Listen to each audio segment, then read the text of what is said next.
and thanks for joining us from our studios in Israel. I'm Emmanuel Kadosh here with ILTV's Morning Briefing. Attorney General Avichai Mendelblit criticized government ministers on Monday evening for their efforts to pass the regulations bill, which would legalize outposts in the West Bank, including Amona.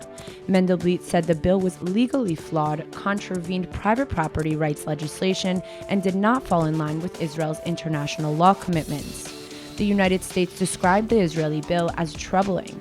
A State Department spokeswoman said the bill is inconsistent with prior Israeli legal options and breaks Israeli policy of not building on private Palestinian land. She added that Washington hopes the law does not pass.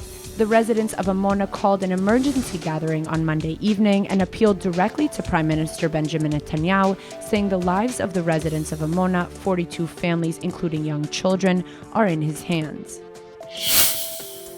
BDS activists from overseas may soon be banned from entering Israel.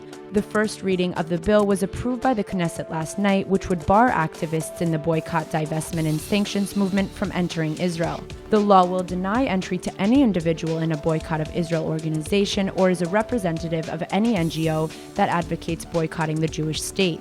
The law still requires a second and third reading before becoming a law. In the first reading, it passed by a vote of 42 in favor, 15 opposed, with 17 abstentions. According to current statutes, the Interior Minister already has the power to bar individuals from entering Israel.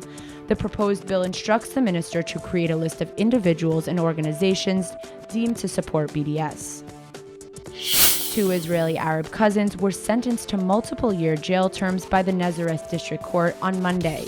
The two are from northern Israel and are supporters of the Islamic State terror group and plan to carry out attacks in Israel. 23-year-old Mohammed Hassan has been sentenced to 30 months in prison, while his 20-year-old cousin Ahmad Sadah was given 3 years behind bars. The two convicts were arrested last November and confessed to plotting attacks. According to court documents, Sadah and Hassan were planning to join the terrorist organization's war efforts in Syria, but changed their mind mid-journey and returned home to carry out attacks here in Israel. President Reuven Rivlin arrived in India on Monday on a week-long state visit, the first by an Israeli president in nearly 20 years. After landing at the Mumbai airport with a large delegation of businessmen and academics, Rivlin left for Delhi for a series of governmental meetings. Rivlin said friendship between India and Israel is at work, quote, day in and day out, and is not a relationship, quote, we should be hiding. He also pledged full support to India in fighting terrorism. The president is expected to pay his respects at the site of the 2008 Mumbai terror attacks and lay wreaths at the memorial for Mahatma Gandhi and for Indian soldiers who fell in World War I.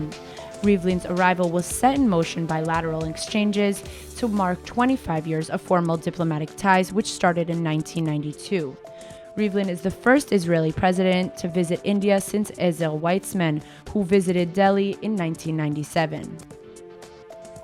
That's all for now. I'm Emmanuel Kadosh, and see you later with our main daily broadcast from Israel at 2 p.m. Eastern Time.